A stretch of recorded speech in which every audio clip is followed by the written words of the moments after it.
makuha ang sanggol? Saan pa ba? Doon sa kuta ng mga aswang.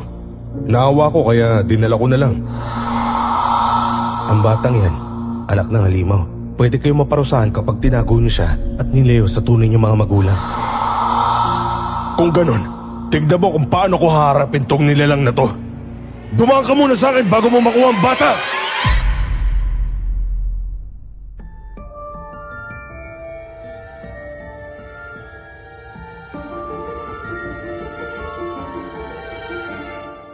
Isang mabait at mapagmahal na tao si Tio Dalisay. Inihabilin ako ng nanay ko sa kanya bago siya nagtungo sa ibang bansa para magtrabaho. Pero sa kasamaang palad, namatay ang nanay ko roon nang magkasakit. Inako ni Tito ang lahat ng responsibilidad sa akin. Pinag-aral niya ako, minahal, at inaruga hanggang sa lumaki ako. Isang manunugis ang tiyuhin ko. Manunugis ng mga aswang. Magandang araw po sa inyo, Miss Esperanza. Ang kwentong isasalaysay ko ay tungkol sa isang sanggol na nakita ni Tito sa isang bundok. Ako nga po pala si Rhea at ito ang aking kwento. Bago ko simulan ng storya, huwag kalimutang mag-subscribe bilang suporta sa ating channel. Bakit parang malungkot ka naman? 'Di ba sinabi ko na sa'yo babalik din ako agad pag natapos ko tong misyon ko? Hindi ko naman pwedeng pabayaan ang mga tao sa baryong yun. Baka lamunin lang sila ng mga aswang. Rhea, lumaki ka na sa poder ko. Alam mo na kung ano talagang trabaho ko, hindi ba? Opo, alam ko naman po yun. Pero bakit ba kasi hindi na lang kayo tumigil sa pagtugis ng mga aswang na yan? Sa sobrang yung pagtutugis, kayo tuloy ang lagi nilang hinahabol. Natatakot lang po ako na baka dumating sa puntong hindi na kayo makauwi dito sa bahay. Pinagdadasal mo naman ako, di ba? At isa pa, hindi ako pwedeng hindi makabalik. Alam kong kailangan mo ako at ayokong iwan ka mag-isa. Gusto ko pang makita kung sinong mapapangasawa mo, pati mga anak mo balang araw. Tito Dalisay naman eh. Si Atong, nasabihan ko na. Sasamahan ka niya mamayang gabi dito. Wala kayong dapat ikatakot. Puno na ng proteksyon ang bahay na to. Kapag may tambay dyan na nanggugulo sa'yo, sabihin mo agad sa akin pag uwi ko, ha? Mag-iingat po kayo dun ah. Uuwi kayo. Medyo malayo-layo pa naman ang pupuntahan ninyo. Bakit po ba kasi ang daming aswang dito sa Pilipinas? Ayan tuloy. Halos buong bansa na nilibot nyo na. Masaya ako sa ginagawa ko. Lalo na kung alam kong may matutulungan ako. May narinig ako na may kuta daw ng mga aswang sa baryo ng Dumanyo. Kailangan kong hanapin yon at tapusin sila. Eh kahit maubos mo pa sila, may mga ipinapanganak pa rin po na nagiging aswang. Pero tito, sobrang proud po ako sa inyo. Ilang beses na po kayong pumunta kung saan-saan para puksain sila eh. Pero nakakauwi pa rin po kayo, kahit may kunting sugat lang. Kasi nga, ikaw ang inaalala ko. O siya, alis na ako ha. Baka sa makalawa, nandito na ulit ako. Huwag ka na mag-alala, hindi ka pababayaan ni Atong dito. Ay, hindi po ako nag-aalala sa sarili ko. Kayo po ang inaalala ko eh. Pagkatapos nyo silang tapusin, umuwi kayo agad ah.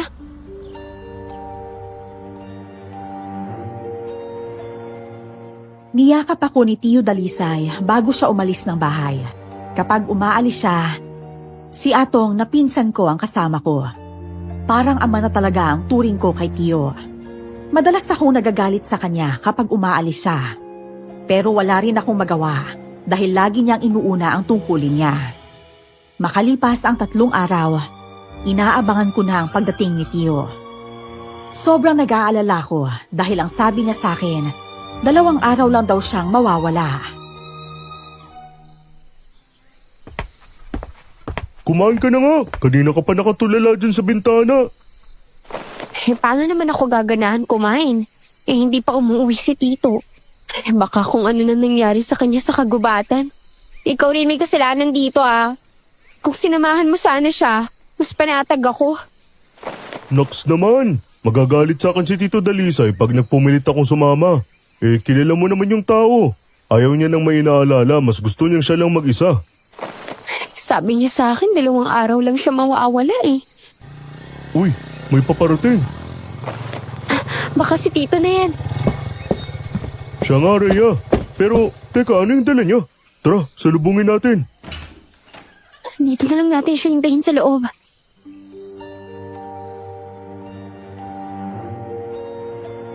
Naghintay kami sa may pintuan. Habang naglalakad si Tio papasok sa bahay, unti-unti kong napansin kung ano ang dala niya. Isang sanggol na mahimbing na natutulog.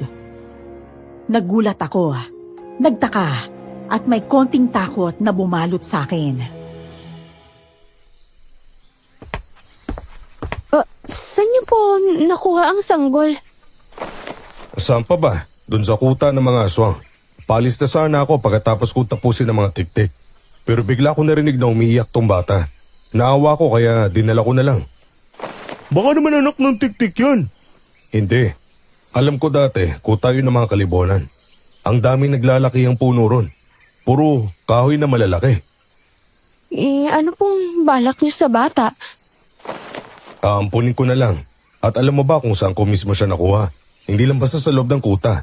Nasa ibabaw pa talaga ng isang dambuhalang puno.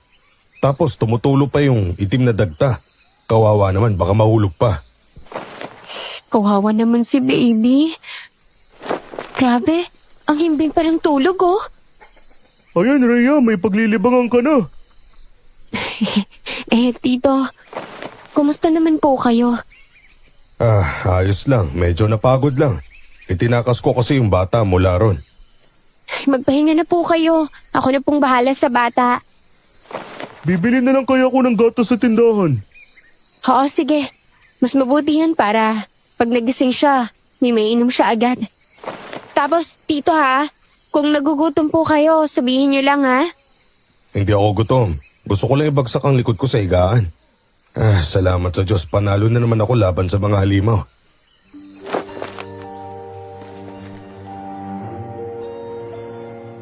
Nakakatuwa ang bata. May kakaiba siyang aura. Yung tipong, paglaki niya, siguradong gwapo at malakas ang dating. Ginala ko siya sa baryo namin at halos lahat napapahinto para tumingin.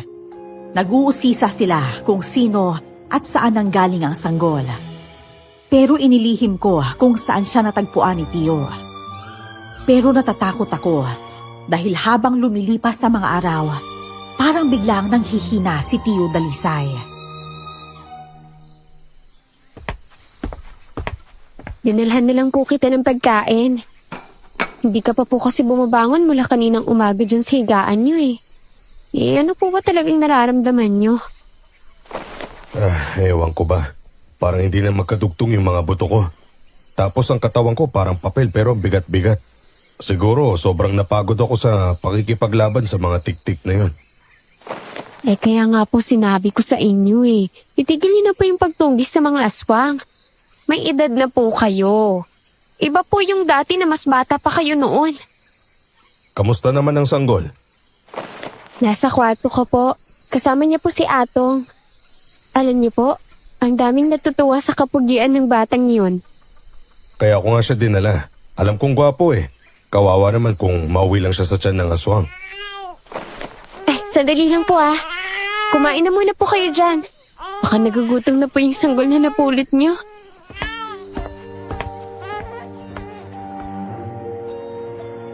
Kaagad akong nagtungo sa kwarto ko at nadatnan ko si Atong na sinasayaw ang bata. Aliw na aliw pa siya habang nakangiti. Pagkakita niya sa akin, agad naman niyang iniabot ang sanggol sa akin. Bigla na lang umiyak, parang sinasaktan. Hindi naman inaano. Iniistorbo pa ako sa pagkain ko ng santol. Grabe ka kung makapagsalita ka naman sa bata, parang kalibel mo lang. Natural, baby yan. Ano pa bang aasahan mo?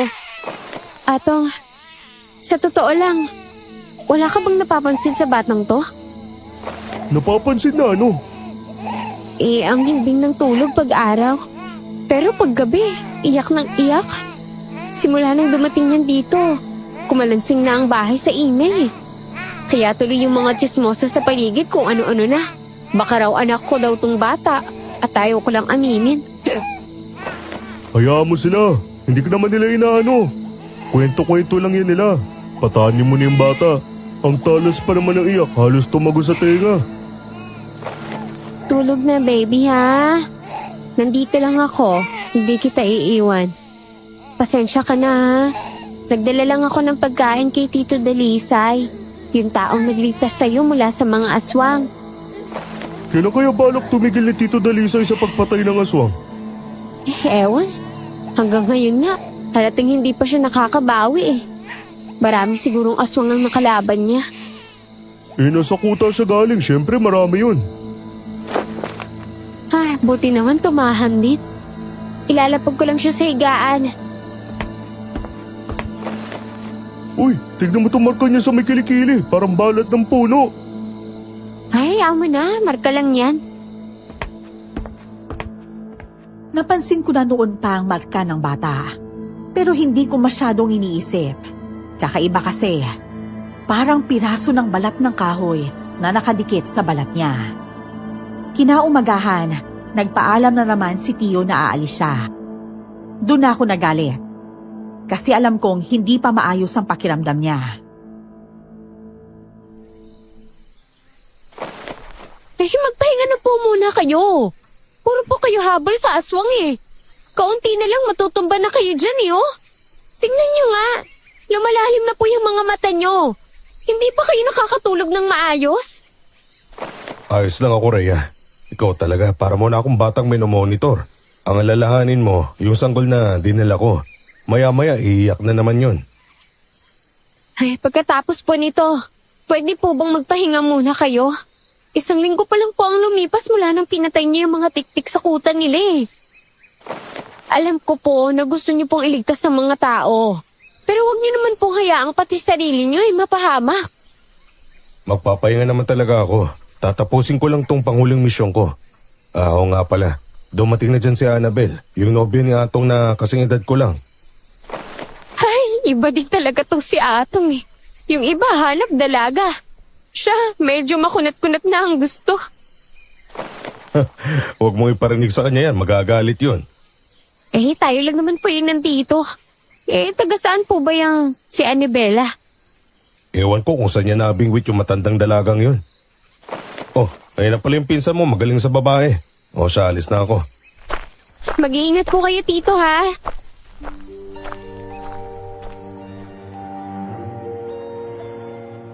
Niyakap ko si Tio at ganun din ang ginawa ni Atong. Kagaya ng palaging ginagawa ni Tio, sa kagubatan siya dumadaan para daw medyo malapit papunta sa ibang bayan. Kaagad ko namang inusisa si Atong tungkol sa kanyang kasintahan.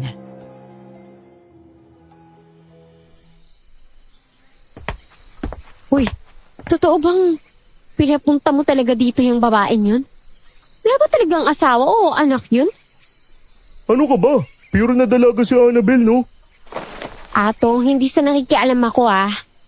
Pero may edad na yung babae. Mukha nga siyang papunta na sa menopause eh. Eh ano naman sa'yo ngayon? Mamayang gabi, dito ako matutulog ha. Pero bukas, sa bahay na ako. Bahala ka na mag-isa rito. Kawawa naman si Annabel kung iiwan ko siya mag-isa sa bahay. Ay, oo na. Alam ko naman na ayaw mo na akong samahan. Napipilitan ka na lang.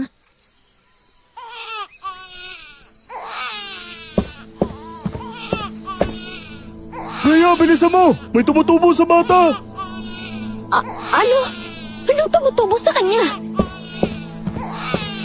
Basta, tignan mo. Umahaba yung mga kuko niya. Para siyang sigbin o kung anong nilalang. Diyos ko, anak ata ng halimaw tong bata. Baka anak ng aswang na dinala ni Tito Dalisay dito tapos hindi niya alam. Hindi. Oo nga no. Bakit humahaba ang mga kuko niya? Ato, anong gagawin natin? Ewan ko. Tatawag ako ng tulong sa mga kapitbahay. Wag!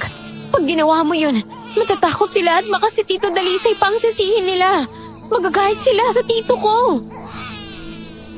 Anong gagawin natin? Hayaan na lang ba natin na baka bumangon yung bata at saktan tayo? Kumalma ka, okay? Huminga ka muna. Ayan oh. Tingnan mo mabuti. Bumalik na sa normal ang kuko niya. Wala na tayong dapat katakutan sa ngayon. Kusang umaba tapos kusang bumabalik. Hala, Rhea, hindi ata anak ng tao yung inaalagaan natin. Atong, huwag mong babanggitin to sa kahit kanino ah. Si Tito Dalisay lang dapat ang makaalam.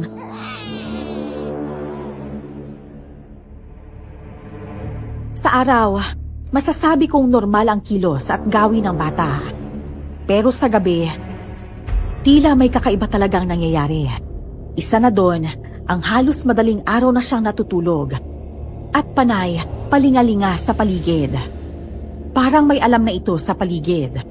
Hanggang sa dumalaw sina Annabel at Atong sa bahay.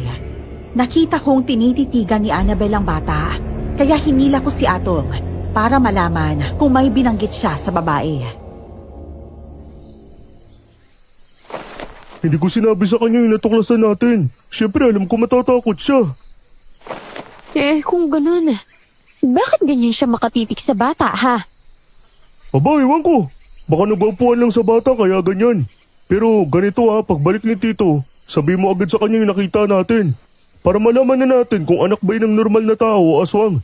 Ang kinatatakutan ko pa, baka tiyanak yan. Kung tiyanak yan, matagal na dapat tayong patay no? Walang tiyanak na nagpapalipas ng linggo na nagpapaalaga sa tao. Anong pinag-uusapan nyo? Wala. Ang gwapo lang talaga ng bata, di ba? Oo, gwapo nga. Rhea, wala ka bang napapansin na kakaiba sa kanya paggabi? Kung ako sa'yo, itaboy mo na yung bata. Isauli nyo na kung saan nyo kinuha. Hindi yan normal. May dala siyang sumpa. Paano niyo naman po nalaman? Tingnan mong balat niya. Balat niya ng matandang puno. At yung mga mata niya, may pulang liwanag. Ay, dali mo siya sa labas. Painitan mo yan sa araw. Tanghali na po kasi bukas na lang po. Ay, malas ang batang yan. Anak yan ng aswang. Annabel, sigurado ka ba dyan? Sigurado ako. Kapag naliliwanagan ang mukha niya, iyak siya ng iyak. Halimaw yan! Halimaw! Atong, samahan mo ako dito habang wala si Tito ha. Isusumbong kita sa kanya kapag hindi ka dito natulog. Ano? Alam mo naman na nakakatakot ang batang yan Dapat pala hindi na ako pumunta dito kung uunahin mo rin naman ang pinsan mo. Annabel! Hintayin mo ako! Please naman, Atong. Natatakot ako mag-isa. Gusto mo bang may masamang mangyari sa akin? Lagot ka kay Tito pag nagkataon. Napakamot naman si Atong sa ulo niya. Simula nang may lumabas na mahabang kuko sa sanggol, doon nagsimulang magbago ang lahat sa paligid. Kada pagdilim, umiihip ang hanging nakakakilabot. Parang may nagmamatsyag. Biglang umiyak ang sanggol habang pinagpapawisan. Alam kong naiinitan siya, kaya pinabuksan ko kay Atong ang bintana.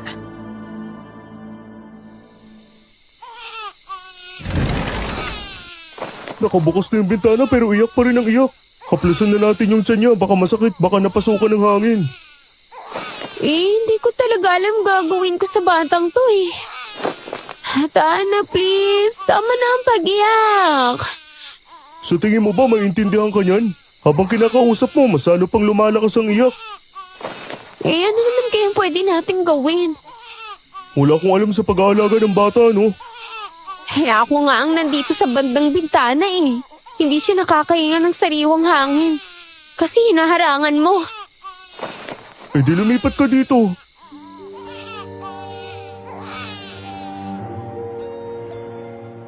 Habang nakatayo ako malapit sa bintana, nasilayan ko sa liwanag ng buwan ang isang anino na naglalakad. Paikot-ikot sa paligid ng bahay namin. Bigla akong kinabahan, kaya agad ko yung sinabi kay Atong.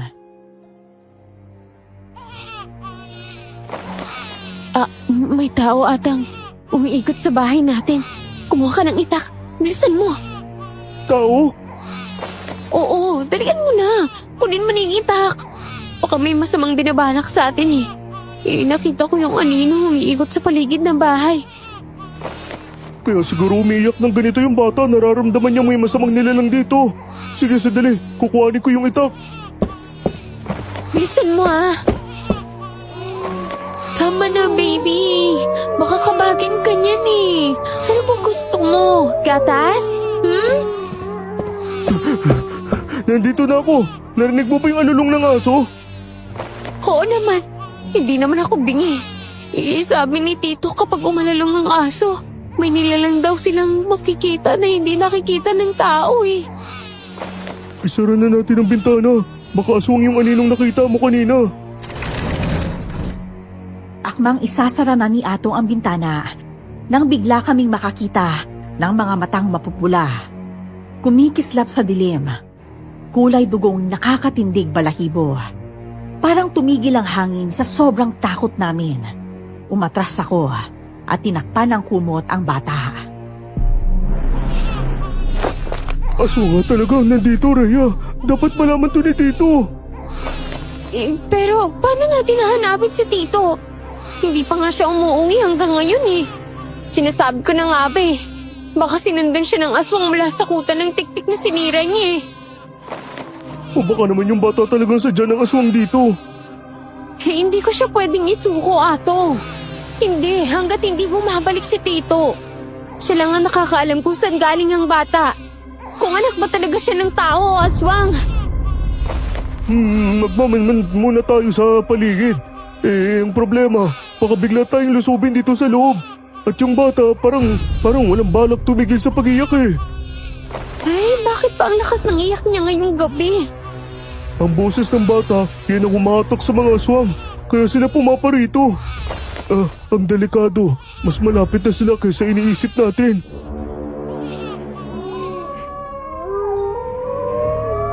Pinatahan ko ang bata at pinadede ko siya ng gatas. Tumigil naman siya sa pag-iyak, kaya nakahinga kami ng maluwag ni Atong at nakapagpahinga ng maayos. Pero hindi pa rin mawala ang pag-aalala ko dahil hindi pa umuwi si Tio. Isang umaga, naisipan kong ipasyal ang sanggol sa bahay ni Atong. Pagdating ko ron, nadatnan kong may kausap siyang isang binatang lalaki. Napatingin siya sa akin. Tapos, ngumiti siya. Insan, napabisita ka. Oo, wala naman kaming ginagawa sa bahay eh. Tsaka, dinala ko na rin tong sanggol para mainitan sana ng araw. Pero pag nasinagan ko na siya, aba, ayak nang iyak. Kaya tinakpan ko na lang ulit. Anak mo ba yan? Hindi, pamangkin ko. Pati pamangkin na rin ni Ato. Oo nga pala, Insan, siya si Arman. Batang kaibigan ko na lumapit dito sa baryo nung nakarang linggo. Nakalimutan ko pang sabihin sa'yo. Arman, si Rhea. Yan, dalaga pa. Ayos yan, kasi binata rin ako. Pero Atong, bakit parang umalis bigla yung kasintahan mo? May pinag-awahin ba kayo bago ako dumating? Umalis si Ate Annabella? Oo, pero babalik naman yun. Kakalis lang niya bago dumating si Arman. Baka pumunta lang sa mga kaibigan niya, may kipagkwentuhan. Pwede ko bang hawakan yung sanggol? Oo naman. Para makapagpahinga naman tong braso ko. Mabigat na siya eh. Ang bilis lumaki. Nung una ko siyang inalagaan, parang bagong silang lang talaga. Buti naman, kahit wala kang karanasan, naalagaan mo siya ng maayos. Sino bang kasama mo sa bahay niyo? Ako lang. Umalis kasi si Tito pero babalik din siya. Paggabi naman si Atong ang kasama ko. Ganun pala. Kaya nga minsan nawawalan na ako ng oras para kay Annabel. Kada gabi, dito ako kay Rhea. Hindi ko naman pwedeng pabayaan yung pinsan ko, magagalit pa si Tito. Ang batang yan, anak ng halimaw.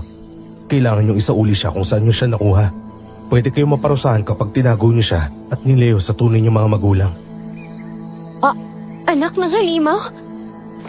Oo, posibleng hindi nyo alam. Pero halata sa itsura niya. Normal ba tingin nyo dyan? Tignan nyo, iba yung mata niya. Hindi lang ikaw ang nagsabi niyan. Si Annabel ganun din ang sinabi sa amin. Ilayo nyo siya para sa ikakabuti nyo. Kung hindi, baka siya pa mismo magdala ng kapahamakan sa buhay nyo. Mas malala pa, baka siya pa ang pumatay sa isa sa mga miyembro ng pamilya nyo.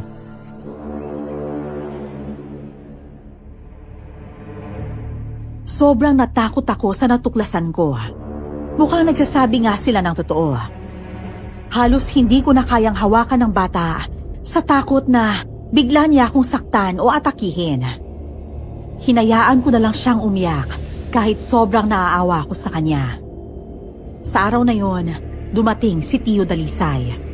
Lahat ng sinabi niya tungkol sa bata, sinabi ko rin kay Tio.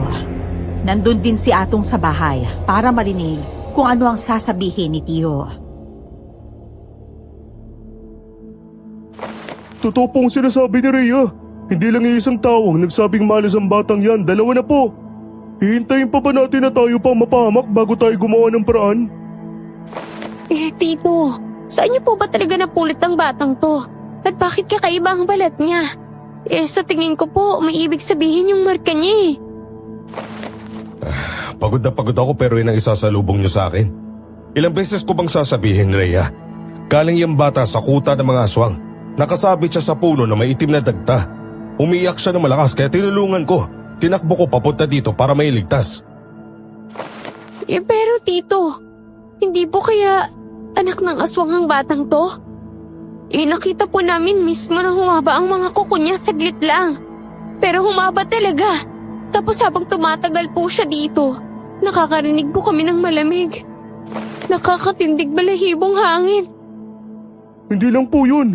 Minsan may nakita kaming pulang mga mata sa kagubatan sa harap ng bintana. Para bang may nakamasid.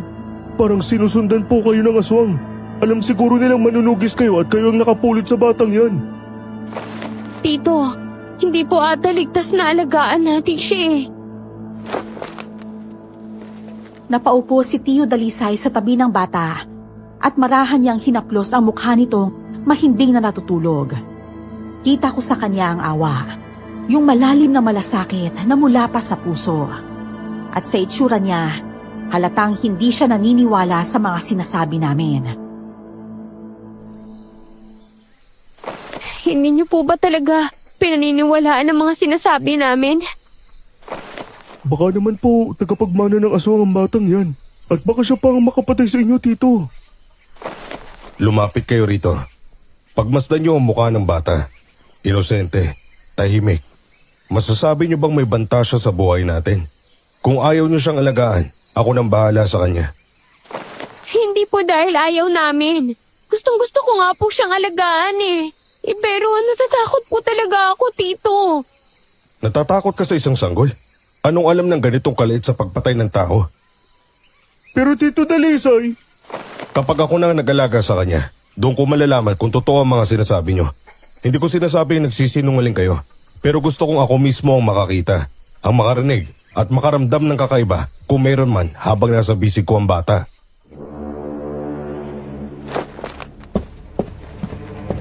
Binuhat ni Tio ang bata. Ngumiti siya habang titig na titig sa mukha ng sanggol. Gumuhit ang saya sa mukha niya. Pero kami naman ni Atong ay nabalot sa takot. natatakot ako para kay Tito Dalisay. Baka yung bata, siya pa yung nakatakdang pumatay sa kanya. Ay, hayaan mo na siya, Atong. Darating din ang araw na mapapatunayan niya na nagsasabi tayo ng totoo. Oo, pero pag nangyari yun, baka siya na mismong kumite sa buhay ng bata. Kung tutuusin, may punto rin si Tito eh. Paano nga ba makakapatay ang isang sanggol? Natatakot lang talaga ako dahil sa sinabi ni Arman at ni Ate Annabella. At dahil dun sa paghaba ng kuko ng bata. Mag-iingat na lang tayo. Hindi natin pwedeng pabayaan ng sanggol. Lalo na habang nasa paningin tayo ni Tito Dalisay. Isang mabuting sanggol ang napulot ko.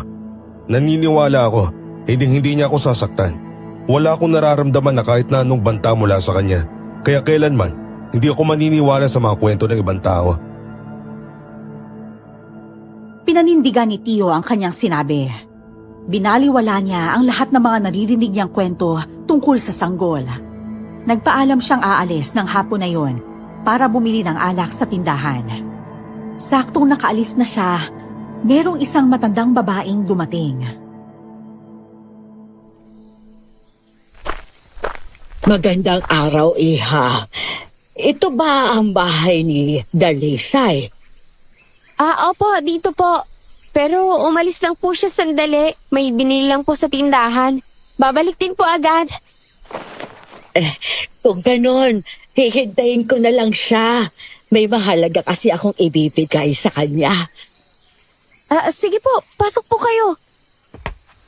Kakilala niyo rin po ba si Tito?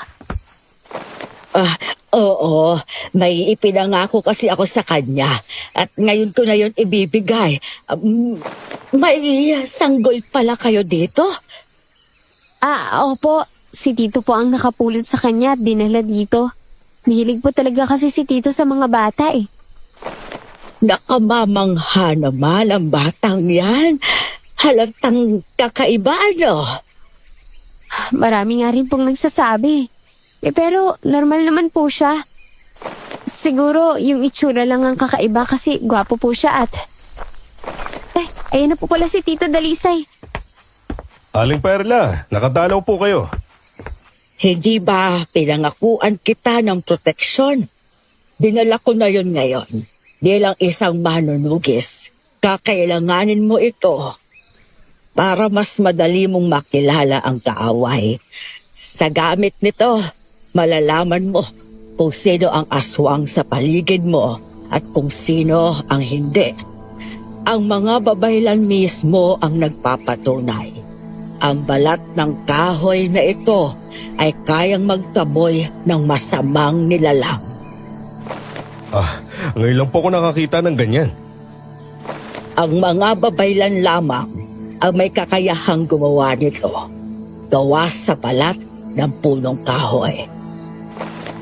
Makikisali lang po ako pero yung balat po ng kahoy na yan, parang kapareho po ng balat ng tumutubo sa sanggol na to eh. Baka nagkataon lang. Maraming salamat, Aling Perla. Malaki yung may tutulong nito sa akin laban sa mga masasamang aswang. Kung ganun, kaya rin po ba ng proteksyong yan na malaman kung aswang ang isang sanggol? Oo, kapag aswang siya, maaaring masakta ng bata kapag inilapit mo ito. Bakit iniisip ba ninyo na aswang ang sanggol na yan? Hindi po. Si Rhea lang po yan. Ang daming tanong, curious lang po siya sa mga proteksyon nyo. Ganun pala. Sige, kailangan ko na umalis. Nagkita kami sa kuta ng mga tiktik ng pinatay ko. Isa siya sa tumulong sa akin para maubos ko sila. May kakayanan pala siyang pumatay ng aswang kahit ganyan na ang edad niya? Oo, kapag magaling talaga ang isang nilalang, kahit tumanda sila, dala pa rin nila ang lakas at galing nila. Matanda nga siya tignan, pero sa totoo lang, mas mabilis pa siyang kumilos kesa sa akin. Tito, bakit hindi po natin subukan?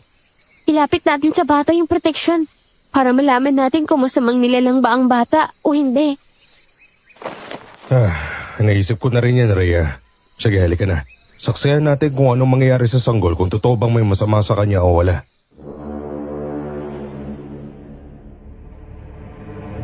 Sabay kami ni Tio na lumapit sa sanggol. Kinakabahan ako habang dahan-dahan niyang nilalapag ang proteksyon sa dibdib ng bata. Napapikit ako ng ilang minuto at hinintay ang pag-iyak ng bata. Pero walang nangyari. Tignan mo, Rhea. Tama ako. Hindi masamang nilalang ang batang ito. Kung may kakaiba man siyang pinapakita, baka senyalis lang na kailangan ko siyang protektahan laban sa mga aswang. Ay, Diyos ko, buti naman. Simula ngayon, hindi na ako matatakot na hawakan siya. Akala ko talaga siya ang papatay sa atin eh. Kasi yun ang sabi ni Arman eh.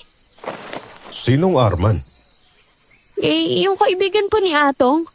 Tsaka si Anibela rin po. Sabi nila, anak daw po ng halimaw ang sanggol na yan. Kahit anak pa siya ng halimaw, hindi ibig sabihin magiging halimaw siya balang araw. Tayo ang gagabay sa kanya. Kahit may dugong masama ang pinagmulan niya, magbabago pa rin ang puso niya kung may magmamahal at mag-aalaga sa kanya, Rhea. Kailangan ng batang ito ng taong magiging tahanan niya. Opo, Tito. Aalagaan ko po siya ng maayos. Hindi ko po siya pababayaan. Mabuti. Sabihan mo rin to si Atong. Mamayang gabi, gagawa tayo ng ritual at pag-aalay sa Panginoon. Magpapasalamat ako sa paggabay niya sa akin sa laban ko sa mga aswang. Sinundo ko si Atong sa bahay niya upang imbitahan siya sa pag-aalay. Nadatnan ko silang nagtatalo ni Annabel tungkol sa sanggol. Hindi muna ako kumatok para marinig ko ang kanilang pinag-uusapan. Sinabihan na kita, di ba? Huwag ka lalapit sa sanggol na yon. Bakit tayo mo maniwala sa akin na anak yon ng halimaw? Kasabay kami ni Tito lumapit sa sanggol. Kinakabahan nga ako habang dahan-dahan niyang nilalapit yung proteksyon sa dibdib ng bata. Napapikit pa ako. Hinihintay ko na mag-iyak o kung ano pero wala talaga nangyari. At saka kung halimaw nga yung sanggol, bakit wala naman nangyayari kay Rhea? At si Tito manunugis siya. Alam niya kung anak ng aswang ang isang bata. Annabel, bakit ba parang mas alam mo pa na masama yung bata? Hindi ko sinasabing masama siya. Ang sinasabi ko, darating ang mga tunay na nagmamay-ari sa bata. Babawiin nila siya. At pag nangyari yon, may gulong kasunod. Ay naku, kung di lang kita mahal, sasabihin ko na talagang siraulo ka. Ang dami mong sinasabi tungkol sa bata. Kapag narinig ka ni Tito Dalisay, magagalit yun sa'yo. Atong? Atong? Rhea? Kanina ka pa ba dyan? Kararating ko lang. Sabi ni Tito Dalisay, pumunta ka raw muna mamayang gabi sa bahay. May gagawin daw na ritual. Pagpapasalamat sa Diyos dahil sa paggabay sa kanya sa laban. Oo, pupunta ako mamaya.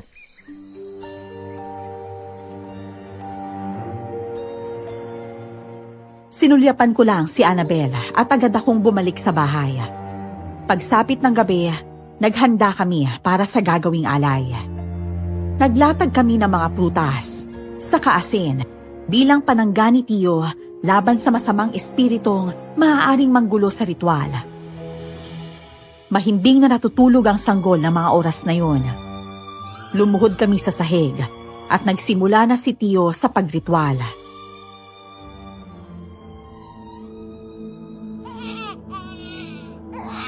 Rhea, may demonyo na naman yung batang yan. Saktong nag-aalay pa tayo saka siya iiyak ng ganyan.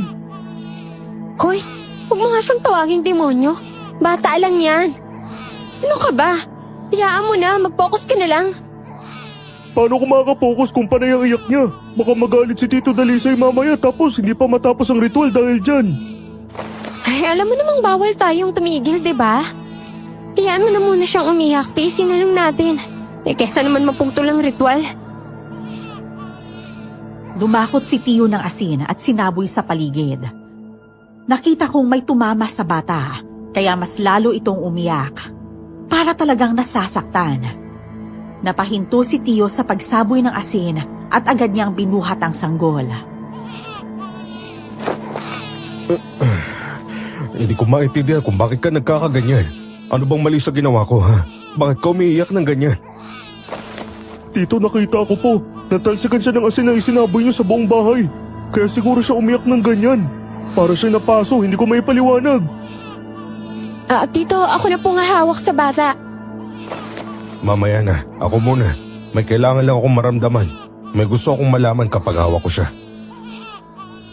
Pero Tito, hindi po siya tumitigil sa pag-iyak eh. Basta dyan lang muna kayo.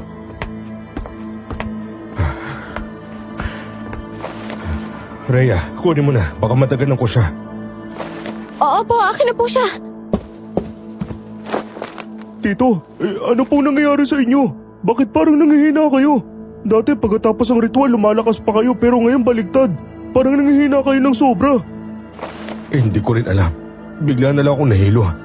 Parang luluhod na ako sa bigat ng ulo ko. Masakit, hindi ko maintindihan kung bakit. Tito, baka nasusobrahan na po kayo. Simula ngayon, hindi na ako papayag na dadayo pa kayo kung saan-saan para lang pumatay ng aswang. Isipin niyo po muna ang sarili ninyo. Hindi niyo na kayang ganyan palagi.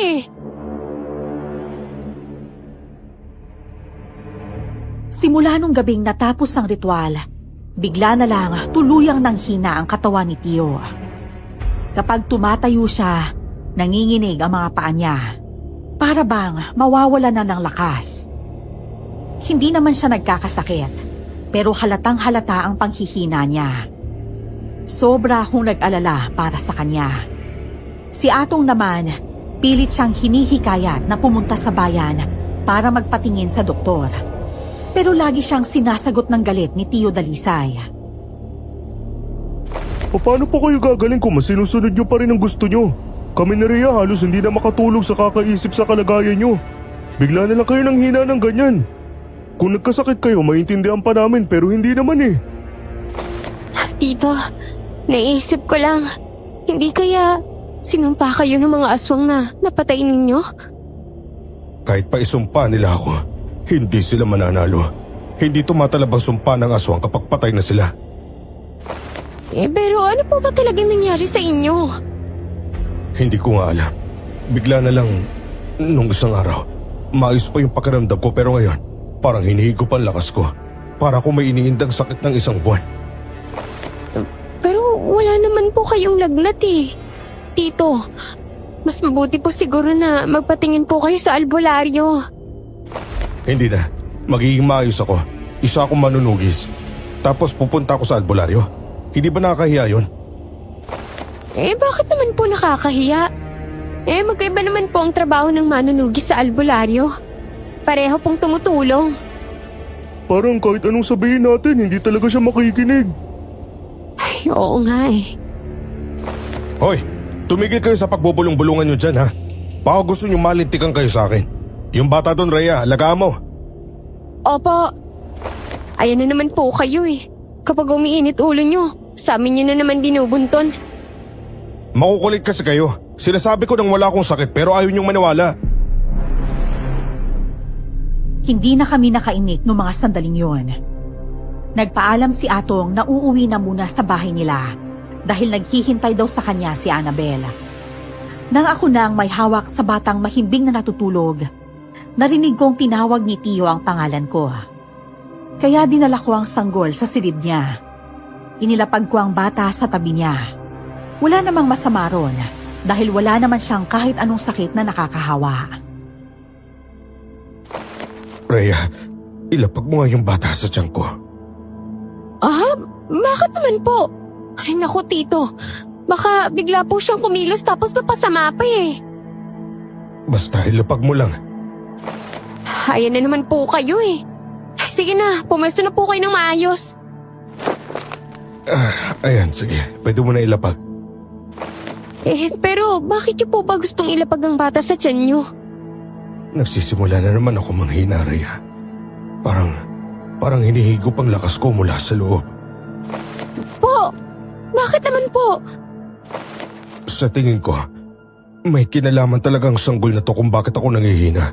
Kapag nahahawakan ko siya, nanginginig ang katawan ko. Parang kinukuha niya ang lakas ko. Ang hindi ko maintindihan kung bakit. Kung ganun po, dapat hindi niyo po siya hinahawakan.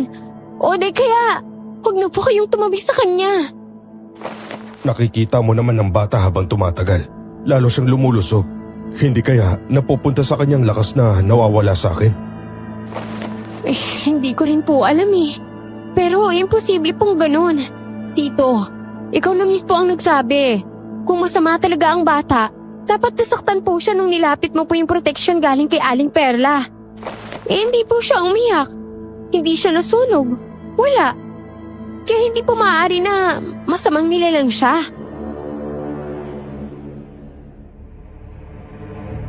Bumuntong hininga si Tio, kaya kinuha ko na ang bata para makapagpahinga siya ng maayos. Pagsapit ng hating gabi, narinig kong umuungol si Tio. Parang may masamang panaginip. Iniwan ko muna ang bata sa kwarto ko at mabilis na tumakbo papunta sa silid ni Tio. Pagpasok ko, nadatnan ko siyang nakapikit. Hingal na hingal. Parang may kinakalaban sa panaginip niya. Tito Dalisay! Gumising po kayo! Tito! Wag! Maawa ka! Tito! Gumising po kayo! Ano po ba nangyayari sa inyo? Ayaw niyo po talagang magising ha? Eto na, para magising ka! Aray, anong ginagawa mo sa kwarto ko? At bakit mo ako sinampal? Paano po Tito Panay po ang ungol ninyo. Kanina pa po kita ginigising. Hindi ka po talaga tumatayo. Kaya sinampal na lang po kita. Baka po kasi sakaling magising ka eh. Ikuha mo ko ng tubig. Masama yung panaginip ko. Nakakatakot. Hindi ako natatakot sa aswang pero yung nilalang na nagpakita sa akin, ibang dating. Sandali po, Tito. Kukuha lang po ako ng tubig. Nagmadali akong pumunta sa kusina para kumuha ng tubig. Bigla ko namang narinig ang pag-iyak ng bata. Kaya dinaanan ko muna siya sa kwarto bago ako bumalik kay Tio. Pagpasok ko, umiiyak na ang sanggol habang nakatuon ang tingin sa bintana. At doon ko nakita ang isang nilalang na mabilis na naglaho sa dilim. Nanindig ang balahibo ko sa takot. Kaya mabilis kong hinablot ang sanggol at tumakbo papunta sa kwarto ni Tio Dalisay. Rhea, ano nangyayari sa'yo? Tito, may nakita ako. Halimaw sa kwarto ko. Nakadungaw siya sa bintana tapos tong bata nakatingin sa kanya habang umiiyak. Tito, baka alam ng aswang na nangihina na kayo kaya nagpaparamdam na sila. Nakita mo bang itsura ng halimaw? Hindi po, pero nakita ko po ang kuko niya. Malaki at matutulis habang nakahawak sa bintana. Nagpaparamdam na nga ang mga aswang. Alam nilang nangihina ako. At hindi lang yon, may dahilan pa sila kung bakit sila lumilitaw. Sa panaginip ko, may nagpakitang nilalang. Babaeng kalahating katawan, kalahating kahoy. Sinabi niyang ang bata ay sa kanila raw talaga. Etong sanggol, Tito? Talaga? Oo, ngayon malinaw na kung bakit may kakaibang hangin tuwing gabi. Anak siya ng biktima ng mga kalibunan. Ano pong kalibunan? Isang uri ng aswang na nakatira sa lumang punong kahoy. Kaya pala nasa puno na may itim na dagta ang sanggol nung makita ko. Doon talaga siya nagpapalakas at nag-aalay. Baka gusto nila siyang ialay kaya pala sinusubukan nilang bawiin ngayon. Ay, Diyos ko. Kailangan natin pabinyagan ng bata sa lalong madaling panahon. Yun ang tanging makakaputol sa ugnayan nila sa kanya. Sige po, Tito. Ako na pong pupunta kay Father. Kukuha po agad ako ng schedule para sa binyag ng sanggol. Kinaumagahan, pumunta ako sa simbahan para makausap si Father. Araw ng linggo noon at sakto namang kakatapos lang ng misa. Hinintay ko muna si Father Romeo na pumasok sa kumbento bago ako sumunod sa kanya. Father Romeo! Rhea, bakit ngayon ka lang ulit nagpakita dito sa simbahan? Akala ko nasa Maynila ka na para magtrabaho. Ay, hindi po, Father. May bata po kasi akong inaalagaan ngayon sa bahay. Sanggol pa lang po siya, kaya hindi ko po talaga maiwan. Itatanong ko lang po sana kung kailan po kayo may libreng schedule. Gusto po kasi ni tatay na binigyan na po ang bata para po mabigyan na po siya ng pangalan at babasbasan dito sa simbahan. Bukas wala akong schedule. Pwede ko siyang binyagan agad. At alam mo naman, hindi ako naninigil ng pangbinyag. Sige po, Father. Sasabihin ko po agad kay tatay. Pagkatapos ng binyag, asahan kong dadali mo siya dito paminsan-minsan para manatili siyang gabay ng simbahan. Apo, Father.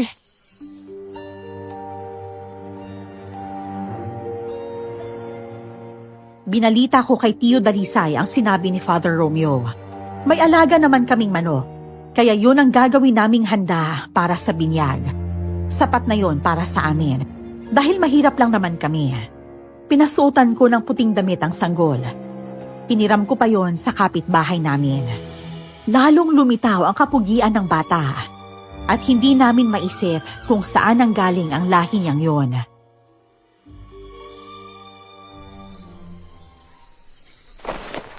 Grabe, mas lalo siyang gumapo sa suot niya, no? Para talaga siyang anghel.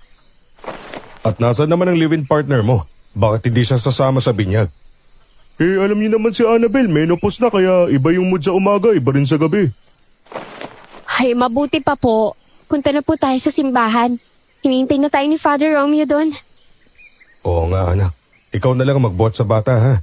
Pakiramdam ko hindi ko na siya kayang buhatin ngayon. Apo, Tito.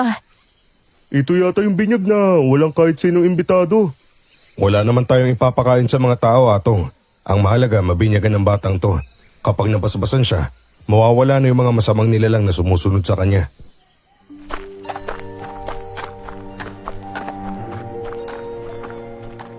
Maaliwalas ang panahon.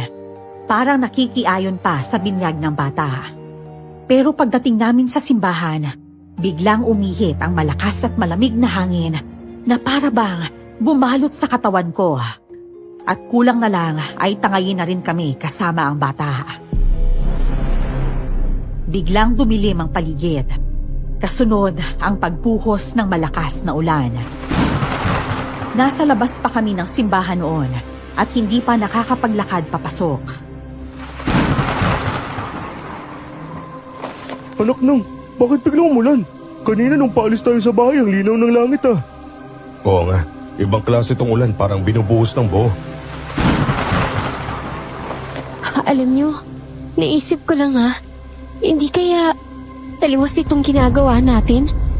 Para bang pahiwatig na hindi dapat binigyan ng batang hawak ko. Rhea, ganyan talaga ang panahon. Walang tao makakapagsabi kung kailan uulan. Diyos lang ang may kontrol ng lahat. Naiintindihan ko po, pero iba po talaga eh. Yung hangin kanina, parang hindi normal. Ang lakas, parang may kasamang kung ano eh. Ang mabuti pa po, pumasok na po tayo sa simbahan. Baka sinusundan na tayo ng mga nilalang na nakadikit sa bata. Tama ka, pumasok na tayo. Sana hindi totoo ang hinala ko na makakampo ng kadiliman ng batang to. So may hinala ka rin? Oo, si Dito lang naman ang ayaw maniwala sa lahat eh.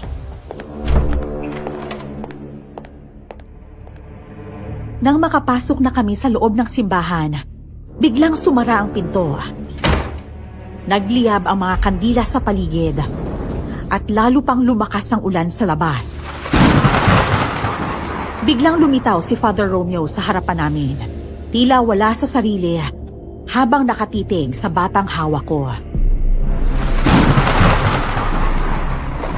Ang batang yan, hindi likha ng Diyos.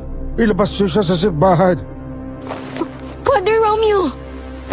Hindi yan si Father Romeo. Masamang nilalang yan na pumasok sa katawan ng pare. Kung sino ka mang hayop ka, lubayan mo ang katawan ng taong yan. Hindi ko kayo tatantanan hanggat hindi niyo binabalik ang bata. Sa amin yan, hindi siya anak ng lahi niyo. Galing siya sa lahi namin. Ano pinagsasabi ni Father? Diyos ko, pati pare na pasukan ng demonyo. Hindi siya sinaniban. Ginagamitan niya ng sarili niyang espiritu ang pare para sumunod sa lahat ng utos niya. Hoy! Kung nasan ka man, halimaw ka. Magpakita ka sa akin, harapin mo ako! Hindi kita kailangan saktan, Delisay. Malaki na ang naitulong mo sa amin. Ang gusto ko lang ang bata. Biglang natumba si Father Romeo sa sahig ng simbahan, kaya agad siyang tinulungan ni Atong para makabangon.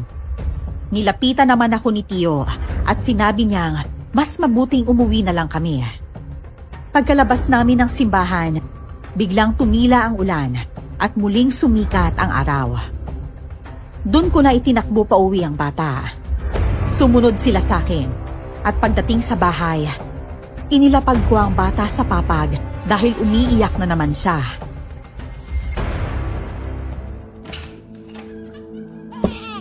Sabi ko na nga ba eh! Tama sila! Isa kang aswang!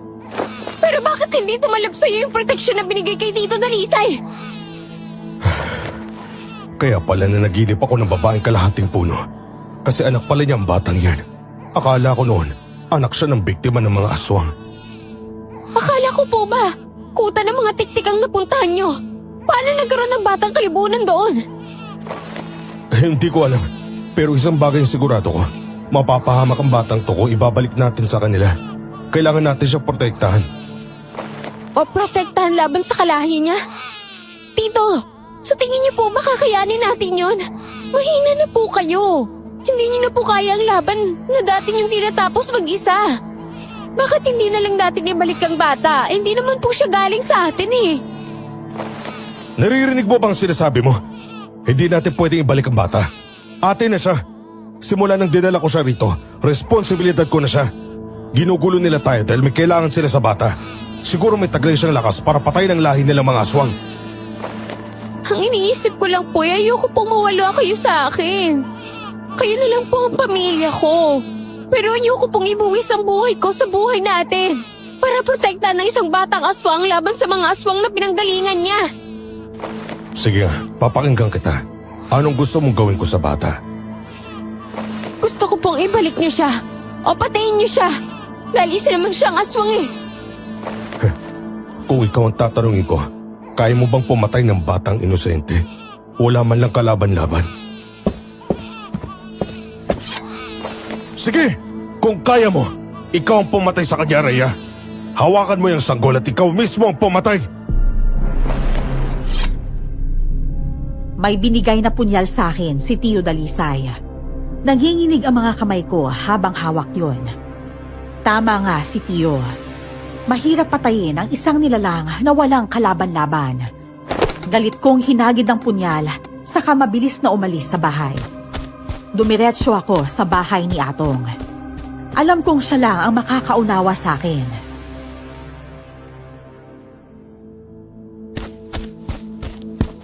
Na paano ka, Rhea? Naku, alam mo ba, naguguluhan si Father. Tanong siya ng tanong kung bakit hindi natuloy ang binyag. Ginawa ko na lang ng kwento. Kako, sumakit yung tiyan ng bata at nahilo si Tito Dalisay. Ang masama pa, pagbalik ko wala na si Annabel. Ay, nakakainis si Tito. Ipinipilit niyang protektahan ng bata laban sa mga kalahin nitong kalibunan. Ano pa magagawa niya ngayon? Pinangihina na siya. Imbis na maligtas ang bata, baka lalo pa niyang ipahamak pero ayaw niyang makinig sa akin eh. Rhea, kampo ng demonyo ang batang yun. Kung ako si Tito, isasauli ko din sa mga aswang. Pwede pa tayong mapahamak sa ginagawa niya. Kaya nga, pero ano magagawa ko? Kung ano ang gusto niya, yun ang paninindigan niya. Kilala mo si Tito. Napamahal na talaga siya sa sanggol. Intindihin mo na lang. Sa tingin ko may iniisip siyang paraan, hindi lang niya sinasabi. Ay, sana nga eh. Sana may tamang dahilan siya. Pero feeling ko, alam ng mga aswang na kahinaan niya ang bata eh. Kaya siguro sila nagpapakita. Parang pain kay Tito. Kailangan ka ni Tito ngayon. Huwag mo siyang iiwan lalo na't nangihina siya. Umuwi ka na sa inyo. Ako naman, susuyuin ko lang si Annabel. Teka, may tampuhan naman ba kayo? Lagi naman. Siguro dahil menopause na siya kaya ganyan. O ayan, galing mismo sa'yo ah. Pero kung sa bagay, ang pagpamahal wala naman yun sa edad eh. Kung siya talaga ang nakatanda na para sa'yo, di siya na yun. Umuwi na ako sa bahay at nadatnan ko si Tio Dalisay na nakaupo sa sahig habang pinagmamasdan ng sanggol na umiiyak. Nakaramdam ako ng awa para sa tiyuhin ko. Lumapit ako sa sanggol at kaagad siyang binuhat para patahanin.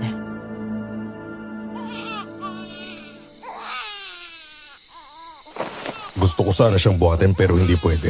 Baka lalo lang ako manghina. Ayos lang po, Tito. Ayan, unti-unti na naman siyang tumatahan.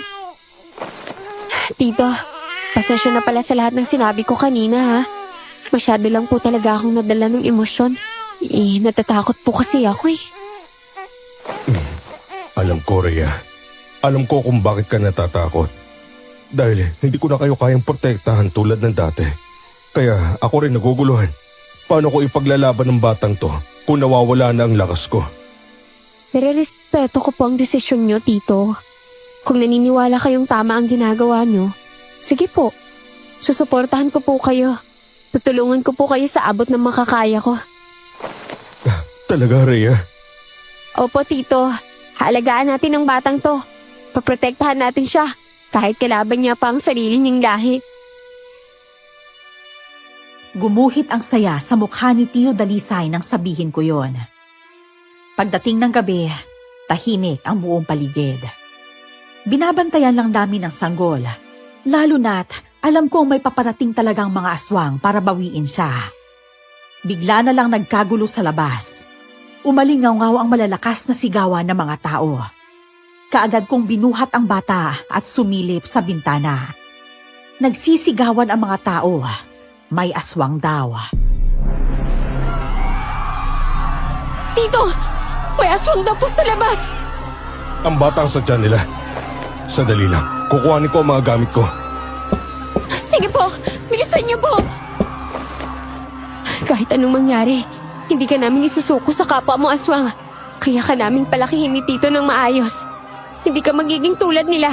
Hindi ka mananakit ng tao. Hindi ka titira sa puno at hindi ka magiging halimaw. Balang araw, maiintindihan mo kung bakit kailangan ka naming ilayo sa kanila. Hindi tayo pwedeng manatili rito. Kailangan natin tumakas. Ngayon na. Saan po tayo pupunta? Kahit saan. Sa gubat. Hindi tayo pwedeng sumama sa ibang tao. Baka madamay sila. Sa gubat? Tito, hindi ba mas delikado doon? Ako na ang bahala. Kahit kulang ng lakas ko, lalaban ako. Hindi ko ayaw makuha nila ang bata. Sige po. Alis na po tayo. Sa kaliwang kamay ni Tio, hawak niya ang buntot pagi na puno ng matutulis na tinik. At sa kanan naman ay ang samurai na minanapan niya sa ninuno naming manunugis din. Tumakbo kami papasok sa kagubatan. Pero isang nilalang ang biglang humarang sa amin. Nagsimula na namang umiyak ang bata. Sobrang lakas. Parang may nananakit sa kanya.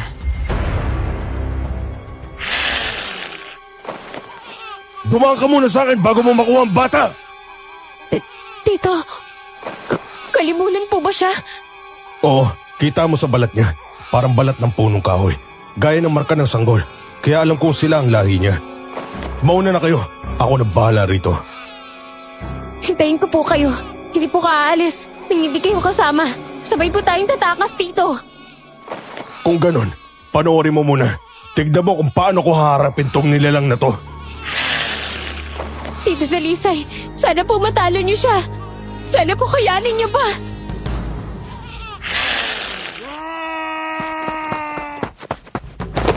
Inatake ng aswang si Tio Dalisay. Nakailag si Tio, pero hindi ganun kabilis. Nakalmot ng aswang ang kamay niyang may hawak na samurai, kaya nabitawan niya ito. Mabilis naman niyang inihampas ang buntot pagi sa aswang. Dahilan ng pag-angil nito. Pero sumugod pa rin ulit. Habang naglalaban sila ng syuhin ko, maingat kong inilapag ang bata sa lupa. Umiiyak pa rin ng malakas. Aswang! Dito ka tumingin! Ako ang harapin mo! Rhea, ano ginagawa mo? Akin ang samurai ko, ihagis mo! Bilis! Nangako po ako sa inyo na sabay natin poprotektahan ng batang to! Hindi ko kayo iiwan! Tutulungan ko kayong lumaban sa alimaw na yan! Hindi tayo pwedeng magtagal dito, Tito! Marami pang kalibunang aswang ang sumalakay sa baryo! Yan sila gusto ang bata! Wala kang kakayahang lumaban sa kanya, Rhea. Akin na yan, huwag kang matigas ang ulo. Hindi! Kaya ko rin pong lumaban! Chewin kita at iisang dugo ang dumadali sa ating dalawa! Kung kaya mo, kaya ko rin, Tito! Hindi ako tatakbo! Sinalakay ko ang aswang gamit ang samurai ni Tio Dalisay. Sumugod din si Tio para paluin ang aswang gamit ang buntot pagi. Pero mabilis itong umiwan. Bigla namang humarurot ang halimaw papunta sa bata. Malakas ang kutob ko na hindi ito nandito para makipaglaban. Ang pakay niya ay ang sanggol. Buong lakas kong inihagis ang samurai papunta sa aswang at tumama ito sa batok niya. Bumaon ang talim at agad siyang tumumba sa lupa.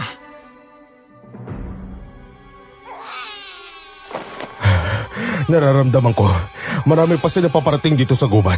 Buhati mo na ang bata. Kukuhanin ko lang ang samurai. Tito, sigurado po ba kayong kaya niyo pa? Oo, kaya ko pa to. Takbo!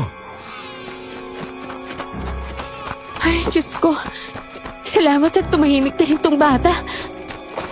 Ang iniisip ko si Atong. Hindi ko alam kung paano na ang pinsan mong yun. Sana po walang nangyari sa kanya. Sana nakatagbo siya mula sa mga aswang mamatake sa mga tao. Pupunta tayo sa may sapa. Doon tayo magtatago. Bilisan mo pa. Hindi po ako pwedeng bumilis pa. Ang dilim ng daan, natatakpan ng mga dahon ng buwan. Baka madapa po ako. Baka madaganan ko po itong sanggol eh. Ako na magdadala sa kanya. Pero may sugat po kayo. Sa tingin ko po naman, nahihirapan po silang humabol sa atin. Malayo na tayo sa pinanggalingan natin. Maamoy nila kung nasan tayo. Dahil sa sanggol at sa dugo ko, wala na tayong magagawa ngayong gabi, Rhea. Kapag hindi ko hinarap ang mga halimaw, makukuha nila ang bata. At yun ang hindi ko hayaang mangyari. Kung ganun, ano pong gagawin niyo? Kung kailangan kong ipalit ang buhay ko para sa batang to, gagawin ko. Ayoko lumaki siya kagaya ng lahi niya. Tito Dalisay naman eh. Hindi ako papayag na mawala kayo sa akin. Mas masarap kasama ang bata kaysa sa kagaya kong ganito na. Tito, yung protection. Nasaan yung binigay sa inyo ni Aling Perla? Gamitin natin, baka matabay po sila. Nandito sa bulsa ko. Pero ang pinagtataka ko, bakit nakalusot ang aswang na yun kung talaga epektibo?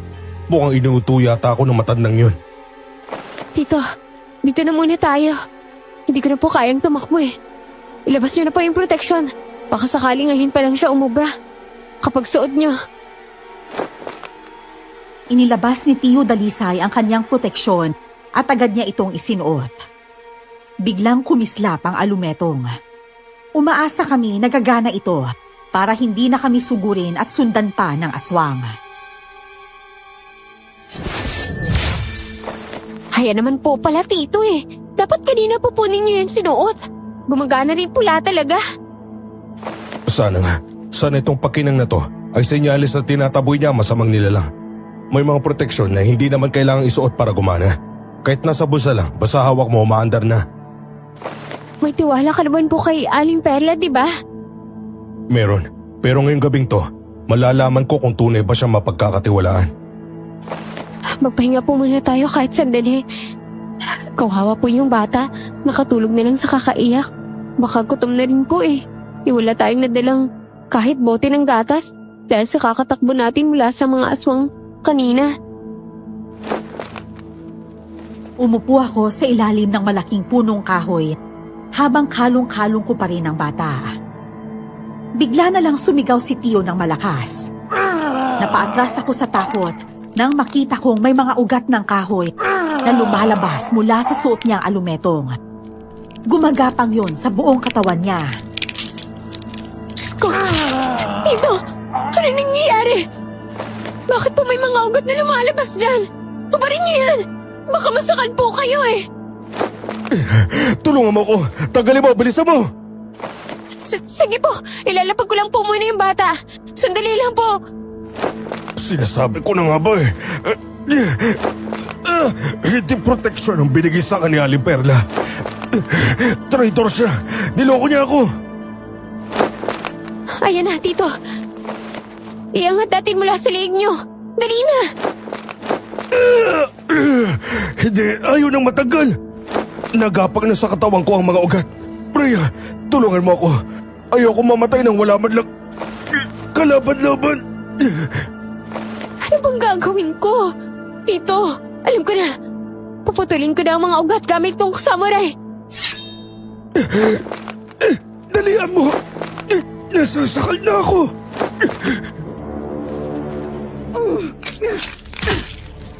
Pinupuluputan na ng mga ugat ang buong katawan ni Tio Dalisay.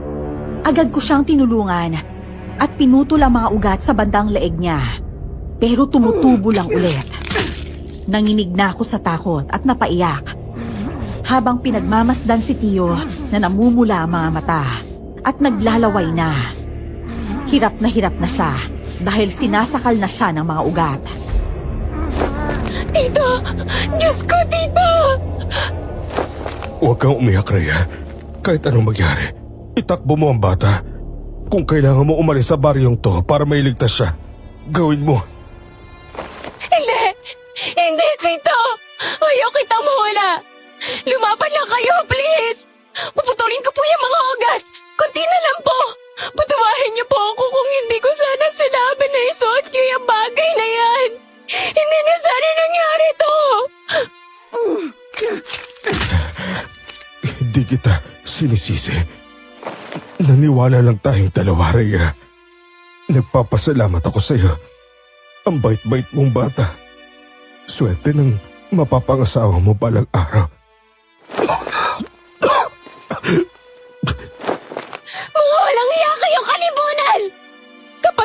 ang tiyuhin ko dahil sa inyo! Papatayin ko rin ang sanggol!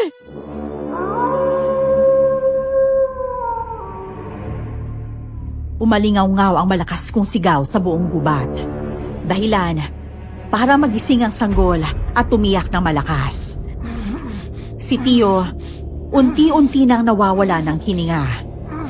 Bigla namang may isang nilalang na dumating at may kung anong isinaboy kay Tio.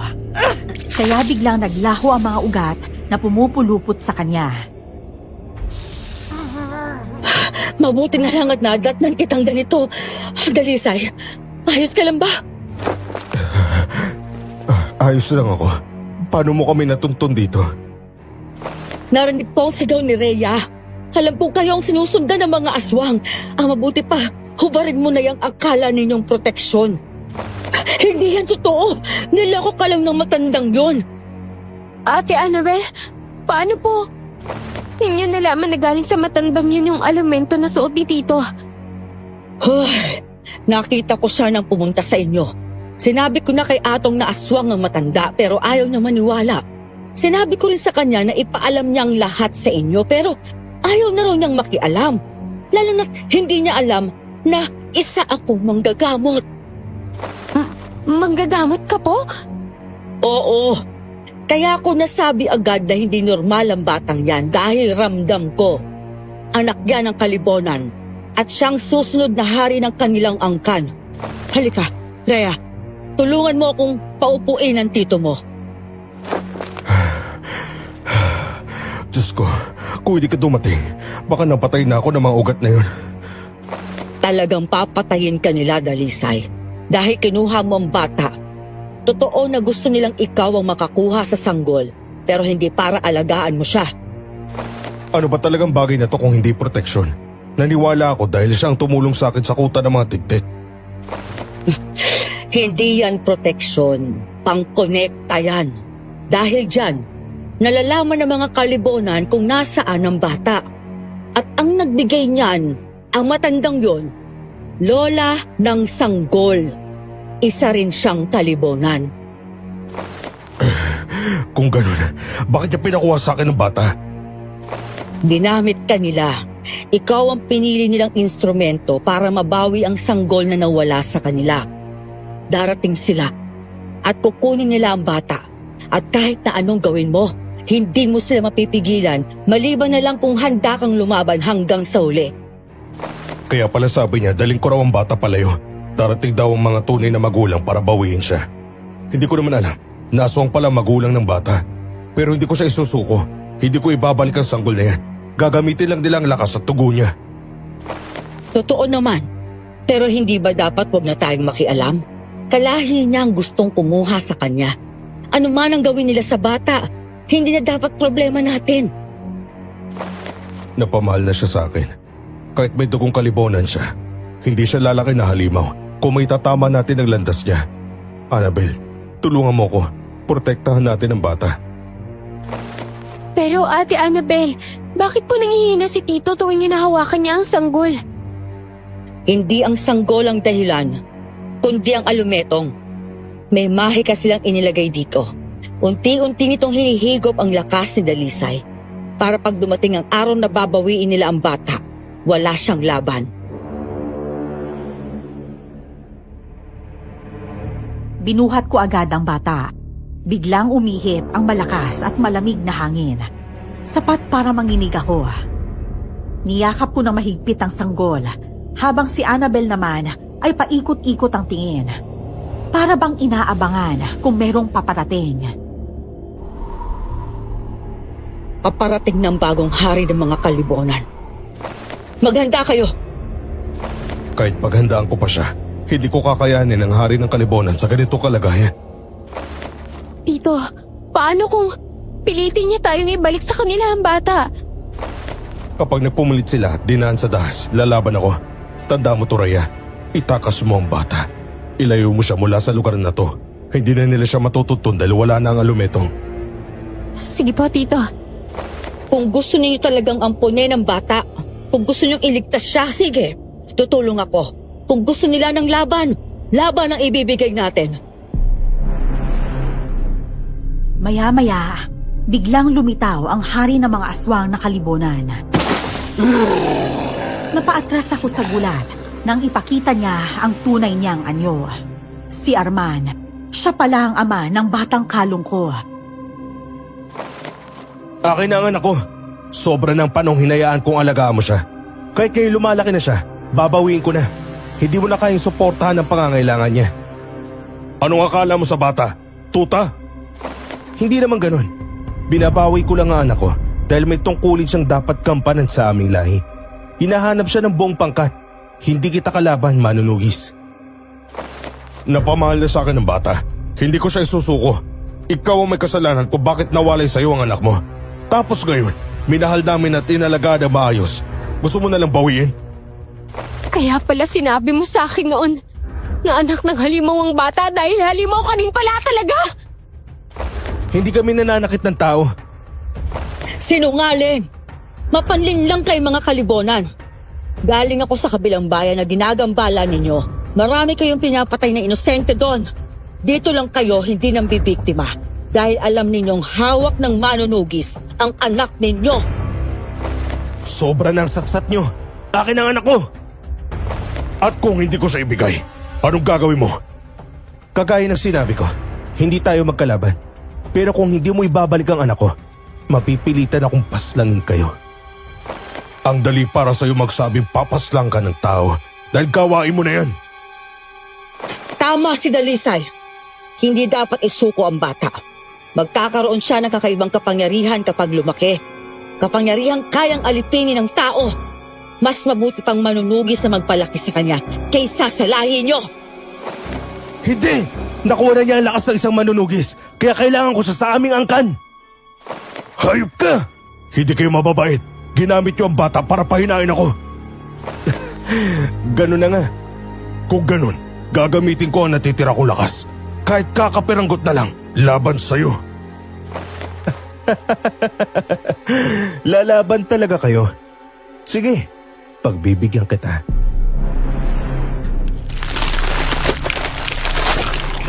Naging aswang na kalibunan si Arman at inutusan niya ang buong nasasakupan niya para salakayin kami.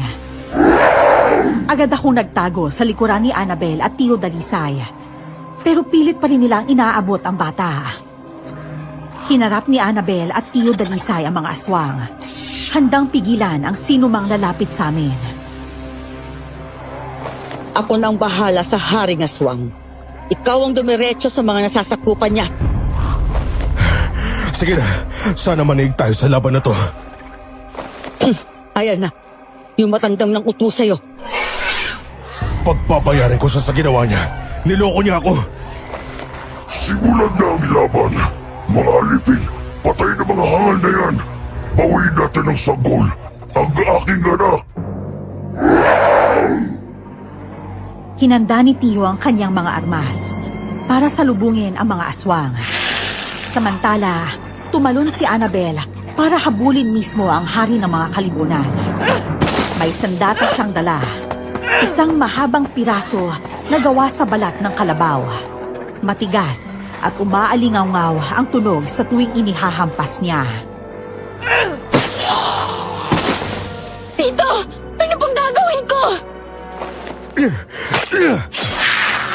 Diyan ka lang, huwag ka lalapit dito. Ingatan mo ang bata, Rhea. Huwag mo hayaang makuha nila. Opo, Tito. Kung hindi mo sana kinuha ang lakas ni Tito Dalisay, kaya sana niya tayong protektahan. Laban sa mga kalahi mong sakim. Gagamitin ka lang nila. Kaya kung naririnig mo ako, ibalik mo ang lakas ni Tito. Masyado silang marami, Rhea. Ang mabuti pa, itakas mo ng bata. Pero saan naman po ako pupunta? Hanapin mo yung puno na tirahan ng mga kalibonan. Kailangan mong sunugin yun para mamatay silang lahat. Tito, tingnan niyo. Parang may usok na lumalabas sa katawan ng bata papunta sa'yo. Ang sanggol, binabalik niya ang lakas ko. Naririnig niyo talaga ako. Salamat. Ngayon, mapapatay na ni Tito ang lahi niyong masasama. Naging mas malakas at mas mabilis si Tio Dalisay. Sa bawat hampas niya sa mga aswang, agad silang natutunaw. Pero sa gitna ng laban, Napalingon ako kay Annabel. Paulit-ulit siyang kinakalmot ng hari ng kalibunan. Tito Dalisay! Si Ate Annabel! Tulungan niyo siya!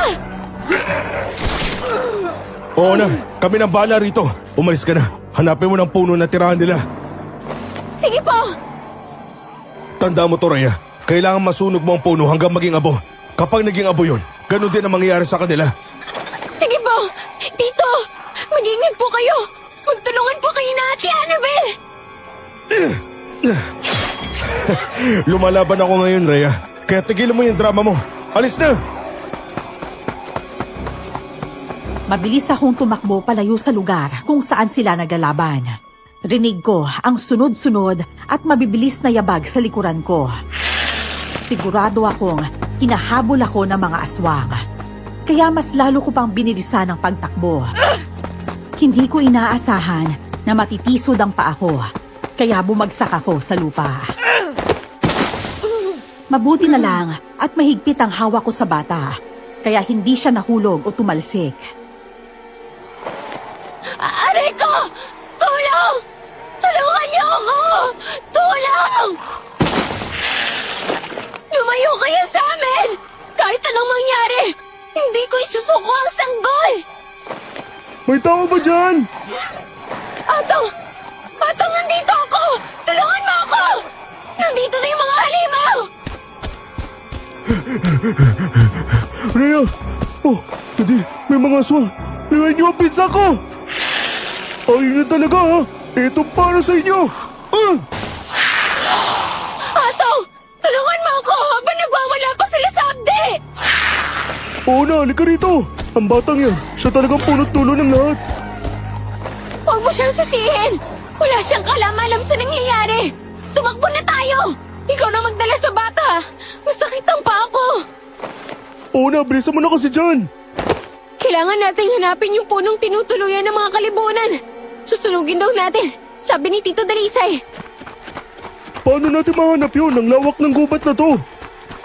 Gagawin natin ang lahat para mahanap yung mga punong yun. Buti na lang at may dala kang sulo. May magagamit tayo para sunugin natin lahat ng punong bahay ng mga kalibunan. Inikot namin ang buong kagubatan. Halos kalahating oras kaming paikot-ikot. Hanggang sa wakas, may nakita kaming isang yungib na papalibutan ng malaki at matatandang puno. Ang balat ng mga punong yon, kapansin-pansin, kamukha ng balat ng sanggol sa bandang kilikili niya. Doon ko agad naisip na yun na ang tirahan ng mga kalibunan. Ayan na! Yan ang tirahan nila! Atong! Sunugin mo na! Hawakan mo muna ang bata! Pero sandali, hindi kaya pati ang bata mamamatay kapag sinunog natin ang mga punong tirahan nila? Hindi! Hindi siya nakatira dito! Hindi siya konektado sa punong yan! Gaya ng mga kalibunan! Sige na, Atong! Sunugin mo na! Bilis! Oo na, pero kapag may masamang nangyari sa batang yan, hindi mo ko masisisi ha? Walang mangyayari sa kanya! Naniniwala ako! Sinindihan na ni Atong ang mga lumang puno ng mga oras na yun. May naamoy akong malansa. Parang nabubulok na kung ano. Nagaling mismo sa mga punong unti-unting kinakain ng apoy. Pinagmamasdan ko ang bata. Tinitingnan kung magkakaroon siya ng anumang reaksyon habang nagliliyab ang mga puno. Pero wala. Tahimik lang siya at walang nangyayaring kakaiba. Nasunog na natin yung mga puno. Kailangan na natin balikan si Tito Dalisay. Tsaka, hahanapin ko pa si Annabel. Magkasama si Ate Annabella at Tito Dalisay ngayon. Ano? Niloloko nila ako? Sira ulo ka ba? Magkasama silang lumaban sa aswang. At FYI, ang nobya mo, isa siyang albularya. Ano? Oo, siya na ang bahala magpaliwanag sa'yo. Tara na, balikan na natin sila. Kailangan nating malaman kung totoong napatay na natin ang kalibunan. Dahil sinunog natin ang tahanan nila. Bumalik kami sa kinaroroonan ni Tio Dalisay. Pagdating namin doon, nadatnan namin silang dalawa na inaalalayan ng isa't isa. May mga sugat si Annabel. Samantalang si Tio Dalisay naman ay tila walang natamo kahit konti.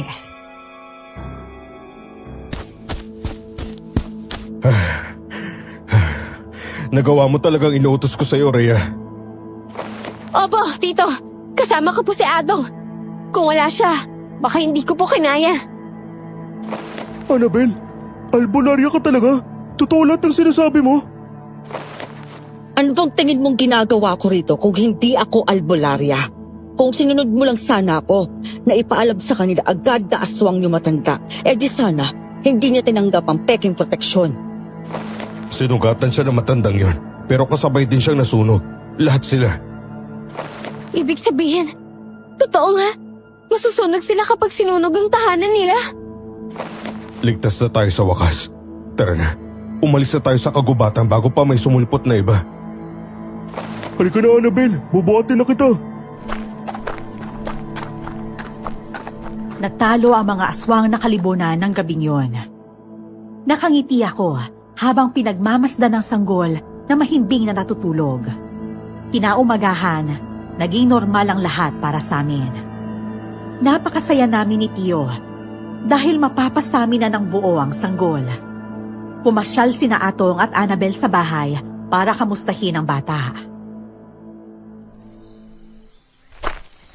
Oh, kumusta na po ang sugat niya, Ate Annabel? Ayos lang ako. Ginamitan ko na ng langis ang sugat ko. Gumagaan na. Siya nga pala yung bata. Hindi ba siya nasaktan kagabi? Hindi po, nakatulog nga po siya ngayon eh. Mahimbing na mahimbing. Simula ngayon, hindi na magiging normal ang paglaki ng bata. Patay ng lahat ng kalahi niya. Kaya bibilis ang paglakas at paglaki niya. Alam ko naman yun. Pero kahit hindi siya normal, ituturing natin siyang hindi naiiba. At Annabel, salamat sa'yo. Kung hindi ka sumama sa laban, baka wala na kami. Wala yon. Pasensya na rin po kayo kung hindi po ako nakinig sa inyo noon na anak ng halimaw ang bata. Kung alam ko lang po na manggagamot ka, di sana hindi na po humantong sa ganito. Napaghandaan sana namin ang pagdating ng mga halimaw. Ang mahalaga, ligtas kayo. Ligtas na tayong lahat dito sa baryo. Tito, ano naman po plano nyo ngayon? Babalik pa po ba kayo sa panunugis ng aswang? Oo, lalo na ngayon bumalik na ang lakas ko. Maniwala ka sa akin, Dalisay. Balang araw, ang batang niya na magiging katuwang mo sa pagpatay ng mga masasamang aswang. Sana nga. Alam ko pong magiging mabuti siyang tao paglaki niya. Mabait po si Tito Dalisay at mapagmahal. Oo naman. Kaya nga lumaki ka ng maayos, Rhea, dahil sa chewin natin. Nakapaganda na pala ako ng pagkain. O dito na kayo kumain sa bahay, ha? Ay, salamat! Tamang-tama, wala kaming ulam sa bahay. Sige po, ihanda ko lang po ang pagkain habang tulog po si Angelo. Angelo? Opo, Angelo po ang ipapangalan natin sa kanya. Simula noon, naging mabilis ang paglaki ni Angelo. Bibong bata, bihirang magkasakit. Si Annabel naman, nakilala bilang albularyo sa baryo. At marami ang nagpapagamot sa kanya. Hanggang ngayon, magkasama pa rin si Annabel at Atong. Ang pagmamahal nga naman, wala sa edad. At kitang-kita ko kung gaano siya tunay na minamahal ng pinsan ko. Si Angelo naman ay nasa elementarya na. Mabait, matulungin, at pinalaki ng maayos. Ako, nagkaroon na rin ng asawa at anak. Pero si Angelo ay itinuturing kong sariling anak. Minahal at inaruga ko siya ng buong puso. Si Tio Dalisay, tumatanda na rin. Pero paminsan-minsan, tinuturuan niya si Angelo kung paano makipaglaban. At sa tuwing pinagmamasdan ko siya, naiisip ko ang batang minsan ang tinawag na halimaw. Siya rin ang magiging tagapagligtas ng mga tao balang araw. Hanggang dito na lang po ang kwento ko. Maraming salamat at more power sa inyong channel.